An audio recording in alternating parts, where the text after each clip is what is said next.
Alan Smudge, thank you for your time. Very good to be with you, Shara, and a good day to all the members of the Shepparton Golf Club. This day is always a pleasant experience.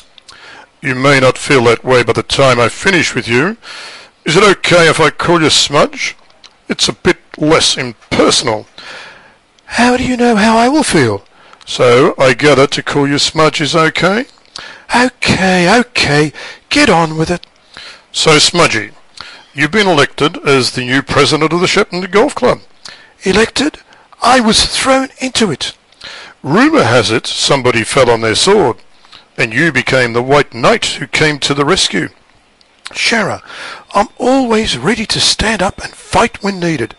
So you and Larry Ding Dong West have a couple of rounds to go yet. Wasn't one king hit enough? Larry, Barry, Potholes and Babbo, and the Women's Committee, bring them all on. Sounds like you're going to rule this club with an iron fist. I know it's a tough gig, but I'm determined to get the budget into the black. And if it means Lloyd Olin needs to do another 3.5 backward pike off the green shed roof, his sacrifice will not go unnoticed. Well, what about the bloke you pushed out of the way to get this job? I did not push Barry, and in the event, at least he put in 2 years as the vice president. How long did you last, Shara? 2 minutes rings a bell. Did I hear a bell? Ding dong! Here we go again. Look out! Where's Westy? Look out! Barry has chosen to live with Potholes. Things had become a little complicated for him. So what are you saying, Smudge? He has come out of the closet?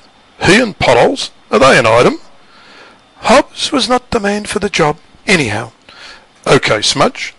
How are you going to run this golf club? How are you going to get the club back into the black?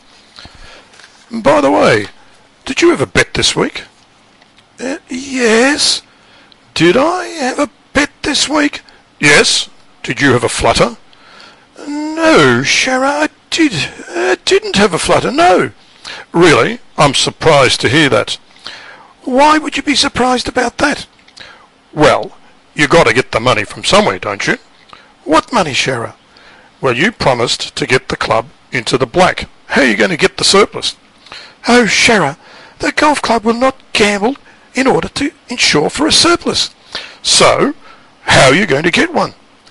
Well, there are various mechanisms available to the golf club, Shara. Obviously, the reduction of expenditure and the increasing of revenues. Yeah, sure. But aren't your revenues down? I mean, if the membership gets squeezed, revenues go down. Yeah, Shara, these are things we monitor all the time. We're looking at these things every week. By the way, Smudge, have you written to Santa? Have I written to Santa? Have you written to Santa? Yeah. No, I haven't written to Santa, Shara. Well, Alan Smudge, I've got a letter here that says you did. Is this going somewhere? I say, is this going somewhere? The letter says S. Claus, North Pole. Yeah, well, Shara, it's not from me. Hang on. It says here it's from Smudge. Shara, there are plenty of smudges. It's postmarked Shepparton. Shara, a lot of the world's smudges are based in the greater Shepparton area. Well, let me read it to you, okay? Oh, this is absurd, Shara. Dear Santa, my name is Smudge, and I'm the president of the Shepparton Golf Club. Where did you get this letter, Shara? It should be... Bear with me, Smudge. I've been a very good boy all year, and there's something I'd really like for Christmas. Shara, where'd you obtain this letter? Hang on. I'd really like a surplus. Ideally, not a red one. I'd be good to it. I'd look after it, and tend to its every need. I would tend to its every need too. I would do that. There you go. Shara, where did you get the letter from? Barry Hobbs gave it to us. Well, this is a bloody disgrace. For Barry Hobbs to be releasing sensitive, confidential financial documents when he decides not to go on with it, this is an absolute outrage. Hang on, Alan Smudge. Are you saying it's genuine? You said before it wasn't. Are you now saying it is?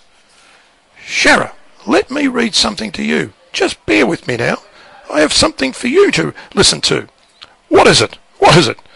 This fell out of Barry Hobbs's pocket at a meeting I attended this morning. This is a memo to the other members of the committee. If a committee member loses a tooth, pop it under your pillow. In the morning, there'll be a surplus. That was his grand plan, to get a surplus. But hang on. That does not invalidate this letter to Santa.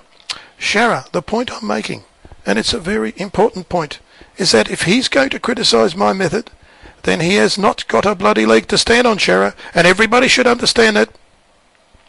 It sounds like the golf club is in very good hands. The club's humming like a top. Don't worry about the surplus, Shara. She'll be okay. Thanks for your time. Although, I'll have to write another letter to Santa. Well, apparently Barry found the first one.